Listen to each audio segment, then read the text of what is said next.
नमस्कार मित्रांनो, मी अजय. आज दुपारी झोपेतून उठलो. गॅस बंद असल्यामुळे नुसता आज भातच होता. त्यामुळे विचार केला की बाबा प्रसादच खाऊन घ्यावं. पेजीमध्ये ठेवलेला प्रसाद उचलला, त्याच्यानंतर मी प्रसाद खाल्ला. त्याच्यानंतर विचार केला की एकट्यानंच का खायचा प्रसाद, म्हणून मी राहुलला पण एक घेऊन जावं म्हणलं.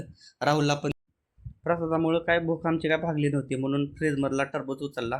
टरबूज उचलताना 3 वेळेस म्हणलं कुणाचा आहे कुणाचा आहे कुणाचं, कोण काय उत्तर दिलं नाही, मग खाऊन घेतला. त्यानंतर गेलो आम्ही दर्पण आर्ट गॅलरीला. दर्पण आर्ट गॅलरीमधले फोटो पाहून खूपच आनंद झाला आणि मेन म्हणजे प्राईस खूप जास्त होते, त्यामुळे आम्ही घेणं टाळलं. त्याच्यानंतर मग लगेच जावं शो बघायला गेलो मी. विरू वैद्यवाडचा शो, प्लॉट क्रमांक 3.